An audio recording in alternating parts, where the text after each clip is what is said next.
What is going on, Swoopers? Welcome back to another episode of Swoop Luke, episode 244. We're going to be previewing the Gold Coast Collingwood game.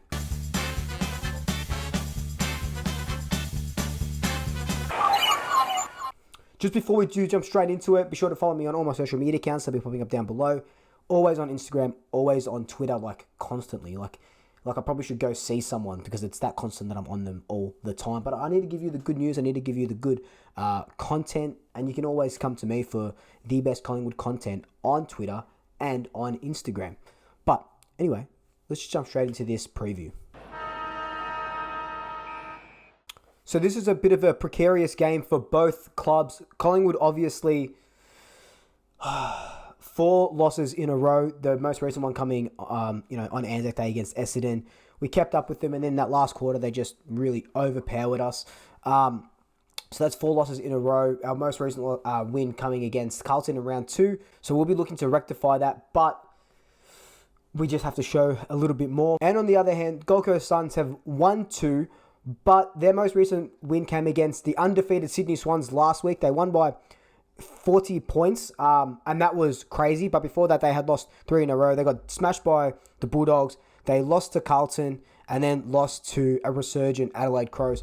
So the Gold Coast, they're on a big high after smashing an undefeated Sydney Swans side. They're going to be coming at us with full force, and it is absolutely going to be crazy.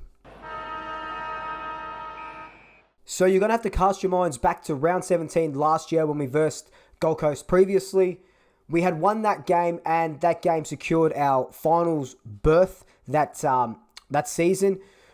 This game, it was pretty much neck and neck throughout. We ended up getting on top of them. We smashed them in the uncontested count throughout the middle of the ground. So our midfield did really well. De Goey and Mason Cox kicked 6 goals between them, but we are a very different side then to what we are now, and so are the Suns.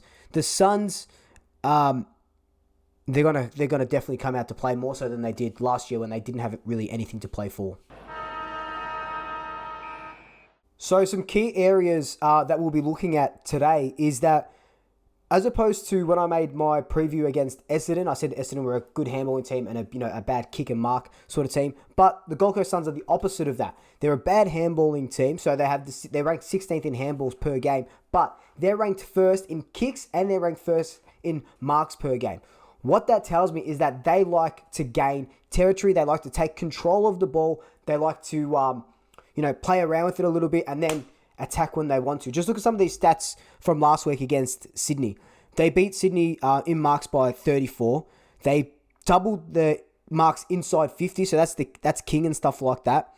A bit more intercept possessions, and they pretty much had 50% time in possession compared to Sydney Swans' 37%. So, like I said, that tells me that the Gold Coast Suns, I haven't watched too many of their games, but I know just by looking at those stats that they're going to like to chip the ball around, take control, sort of any fire out. And on the spin side of that, they're also ranked second in tackles per game. So when they don't have the ball, they are hitting the contest really hard and, making it hard for the other team to kind of get a stoppage. And in saying that, with the tackling, they're ranked 4th in clearances per game. So you can see how all those big 4 things, kicks, marks, tackles, and clearances, kind of work together. They're good without the ball. They're good with the ball, chipping it around, kind of like chess, kind of like soccer, over-possessing.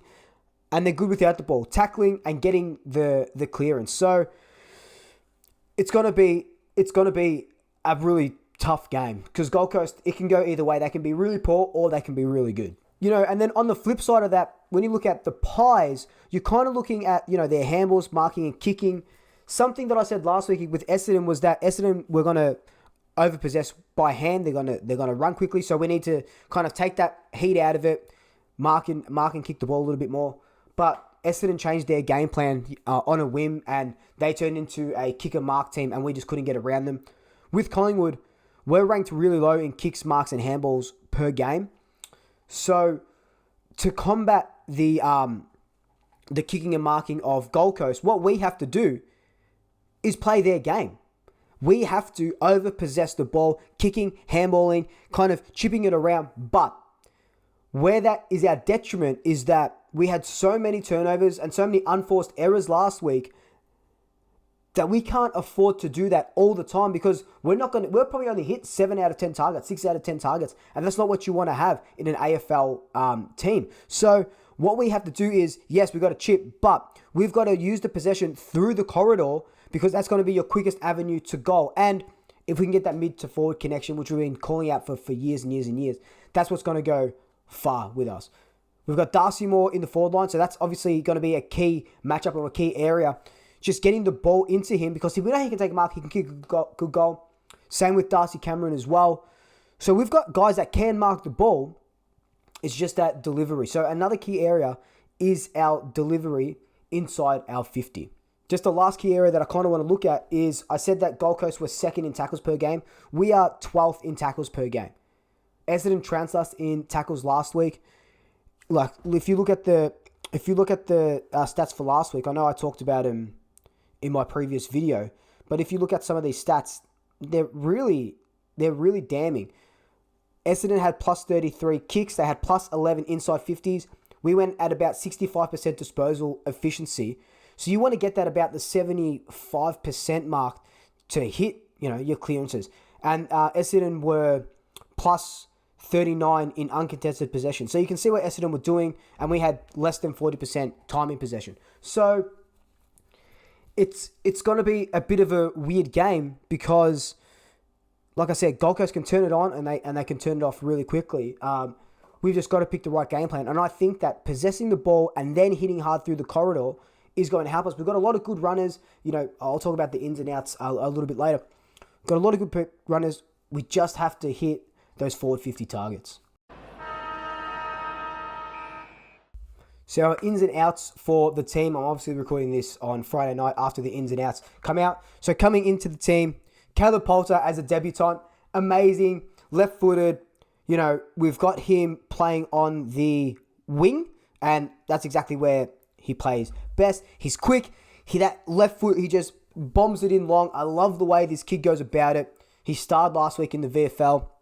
He's going to go a long way into getting that mid-forward connection as well. Very smart with the ball. Another in, Jordan De Goey.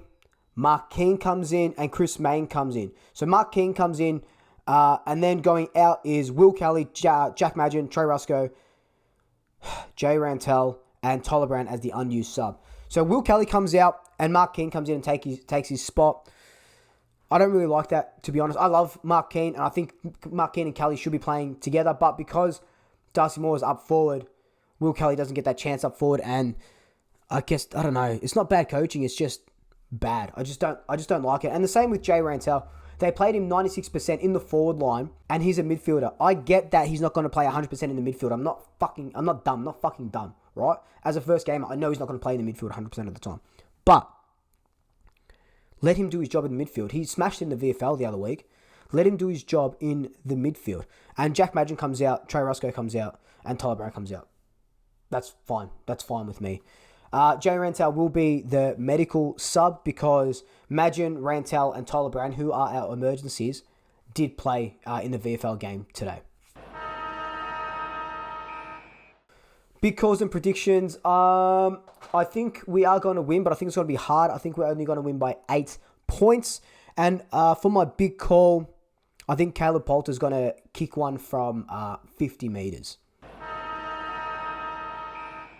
But anyway, guys, let me know down below your big call, your tips, your margins, your thoughts on the subs, who's in, who's out. Just leave them down below and I'll have a check. But in the meantime, like, comment, subscribe. Tell your family, tell your friends, tell your pets. And until next time, double shakers. I'll swoop you later. Ooh la la.